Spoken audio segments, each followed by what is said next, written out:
Om Swastiastu pemirsa Bali TV, dimanapun Anda berada, kembali Bali Post Talk ya, menjumpai Anda bersama saya Nyoman Winata, Redaktur Pelaksana Harian Bali Post. Kali ini kita akan mengangkat lagi topik tentang geliat pariwisata Bali pasca pandemi. Saya akan mewawancarai Bapak Wayan Carter, beliau adalah General Manager 101 Bali Fontana Seminyak ya Pak ya. Kita sapa dulu narasumber kita, Om Swastiastu Pak Wayan. Om Swastiastu Bapak. Gimana kabar, sehat ya? Sehat, puji Tuhan. Semangat nih sekarang setelah pasca pandemi. Mungkin di 101 Bali ya, Fontana Seminyak ya, betul. Gimana kabar perkembangan, sudah mulai ada tamu dan okupansi rate-nya seperti apa Pak? Astungkara ya, mulai bulan Mei 2002 khususnya kami di 101 Bali Fontana Seminyak sudah mulai menggeliat ya, sudah mulai ada tamu-tamu berdatangan ya, khususnya masih waktu itu domestik ya. Ya, tapi di bulan Juni ke belakang sampai Desember Asia, Eropa dan tamu domestik juga sudah mulai lebih baik lagi ya dari 2020 ya, pas lagi COVID ya. Puji Tuhan kita lumayan nih bulan ini.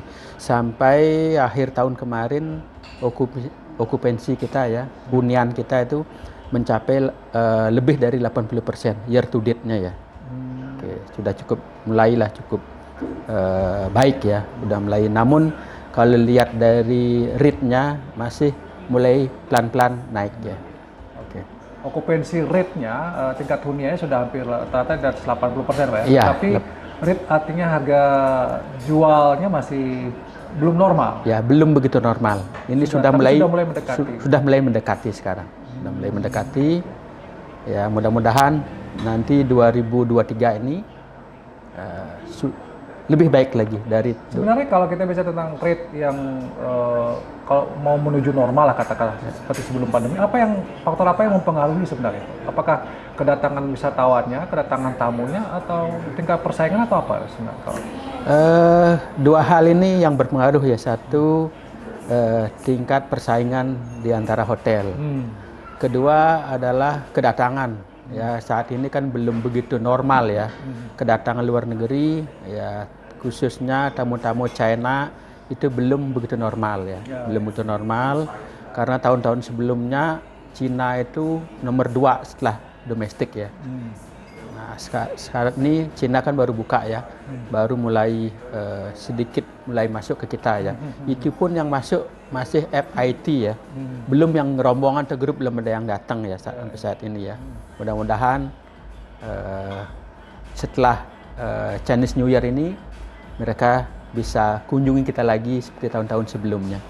Oke, ya. Itu berarti sebenarnya kalau pelaku pariwisata termasuk Pak Wayan juga di sini berharapnya memang segeralah tamu dari China ini membanjiri Bali lagi ya. Betul, sehingga betul. dengan demikian mungkin situasi pariwisata akan lebih baik lagi. Lebih baik lagi. Ya. Okay. Tapi mungkin ada sedikit cerita tapi tidak bermaksud untuk mengulik rasa artinya susahnya waktu COVID ya Pak Wayan. Betul. Tapi saya dengar hotel ini selama COVID tetap buka ya ternyata ya? Betul. Apa yang menjadi pertimbangan dan bagaimana kondisinya waktu itu Pak? Mungkin bisa cerita sedikit. Aduh, kalau flashback lagi waktu zaman COVID, kadang-kadang kita sangat sedih ya. Sangat sedih ya, karena apa? Mengingatkan 2 tahun yang lalu, pas lagi dropnya itu, sama sekali tamu hampir nol ya, paling hunian itu isi 5 kamar, 10 kamar itu ya. Namun kami tetap bersyukur bisa buka dan KP ini ya, Sani KP ini buka masih bisa jalan normal ya. Karena di luar sana KP-KP yang lain tutup ya. Kami yang buka sini masih bisa dibantu dari KP ini. Kenapa kami memilih untuk buka ya?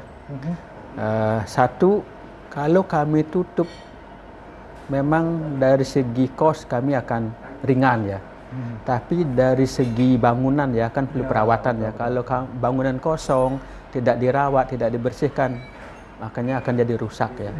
Ya maka kami waktu itu dengan mensiasati gimana cara bisa survive, ya kami buka ya dengan apa yang kami bisa lakukan, terutamanya maintenance ya.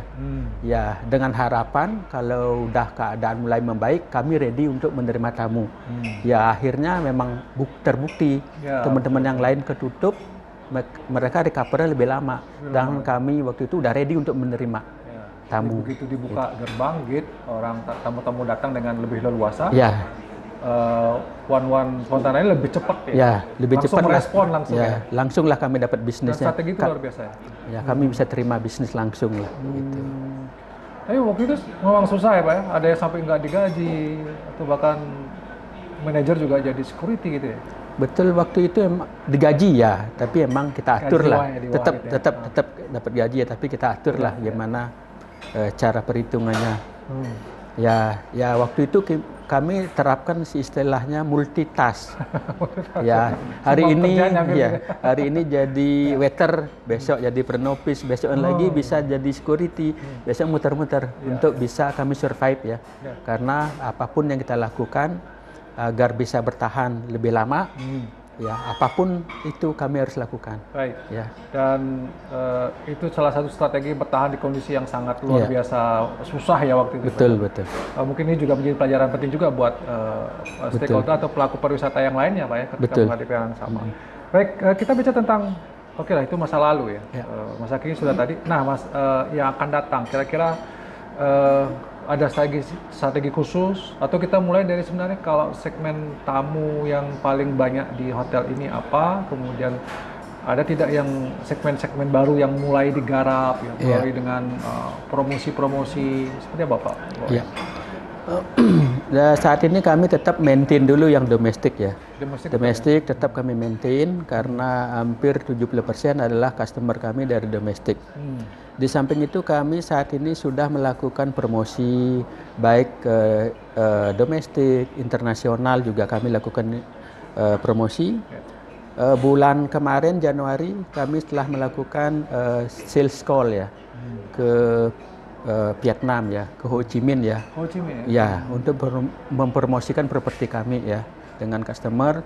Dari Bali kami bergrup ya dengan hotel yang lain, itu ada 26 hotel ya yang ikut, terus di supervisi oleh satu agen ya yang di Bali. Di sana di Ho Chi Minh di Vietnam kami ketemu dengan 35 agen ya. Terus termasuk ada di bawahnya itu sub agennya lagi, in total jadi 80 lebih ya. Ya kami sampai sempat waktu itu bersilaturahmi dengan KJRI ya yang di Ho Chi Minh ya. Ya, Konsulat Jenderal di Ho Chi Minh. Ya, untuk beliau di sana bisa promosiin kami yang ada di Bali ya, properti yang di Bali ya. Karena di Bali ini hampir 80% lebih ya kami hidup dari hospitality. Ya. Kalau hospitality hotel itu redup, ekonomi juga redup ya. Tapi pertanyaan pentingnya mungkin ini agak ini. Biasanya kan tahu tamu asing ya yang Australia, China itu sudah biasa ya. Asia mungkin ya Malaysia udah pernah kita dengar, India ya. Iya, betul. Tapi kalau Vietnam ini kan juga agak sedikit. Kenapa? Apakah Vietnam kemudian sekarang menjadi sebuah pasar yang cukup, artinya penduduknya banyak yang bepergian ke luar negeri sehingga ini menjadi target sasaran juga Pak?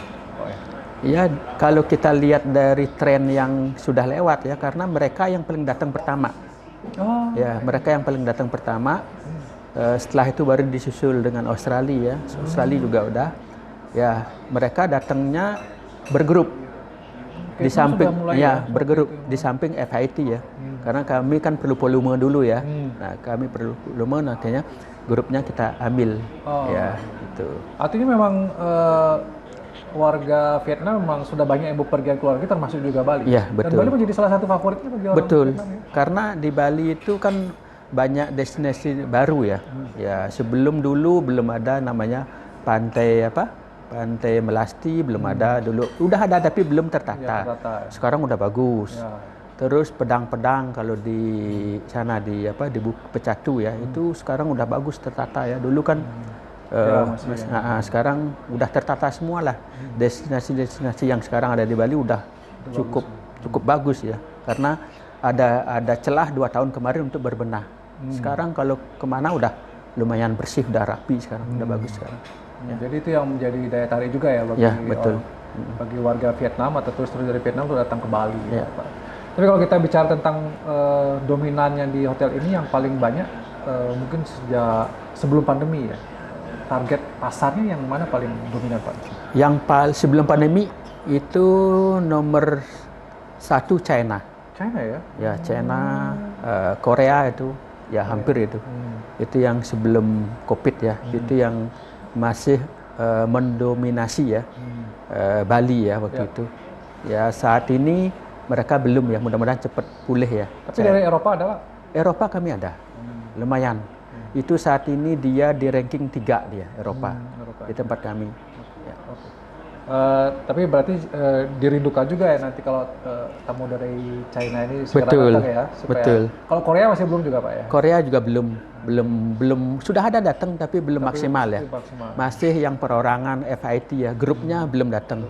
Kalau grupnya datang lumayan untuk kami yang ada di Bali. Ya. Baik ya.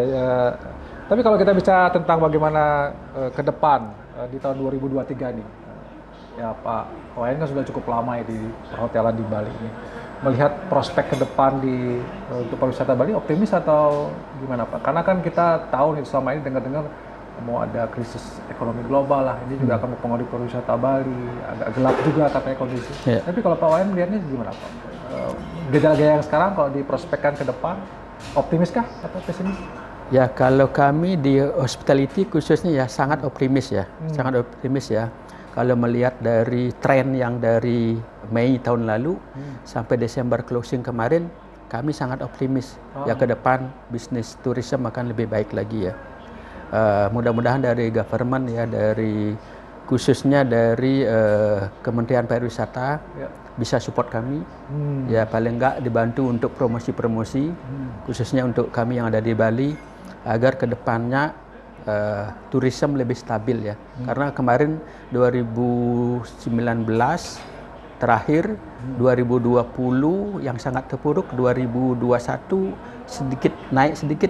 Nah sekarang 2023 lumayan lah untuk kami. Mudah-mudahan ini bisa di-maintain dengan baik, kerjasama antara dari level yang masyarakat paling bawah sampai masyarakat yang ke atas untuk membuat situasi ini lebih kondusif, lebih baik, dan para tamu pun kalau melihat situasi baik, bagus, terus budaya tetap berjalan dengan baik, itu kami sangat optimis tourism Bali akan bangkit kembali seperti tahun 2019-an.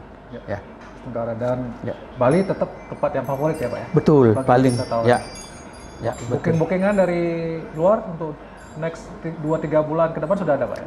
Sudah lumayan. Lumayan. Februari, Maret, April kami udah ada booking masuk dari market luar negeri ya, sudah mulai. Karena kalau market luar negeri itu 3 bulan, 6 bulan mereka udah booking masuk. Ya. Mereka gitu. Tinggal nunggu China ya Pak ya? Ya, terima kasih. Mudah-mudahan China segera datang, Korea juga semua cepat ini sehingga pariwisata Bali bisa benar-benar bangkit. Terima kasih Pak Wayan atas waktunya, luar biasa ini kita diberikan informasi. Dan demikian tadi pemirsa Bali TV di Bali Post Talk ini kita melihat ada optimisme. Beberapa kali saya sudah mewawancarai pelaku pariwisata pasca pandemi ini, hampir semua rata-rata sudah optimis dan mudah-mudahan kita bisa menjaga kondisi ini sehingga pariwisata Bali bisa segera bergulir dengan lebih cepat Pak ya. Kemudian bisa membangkitkan ekonomi dan kita bisa segera lagi kembali back to normal seperti sebelum pandemi Covid. Demikian Bali Post Talk kali saya ucapkan terima kasih atas perhatian Anda. Saya tutup dengan Pramasati. Om Santi Santi Santi. Terima kasih, sampai jumpa.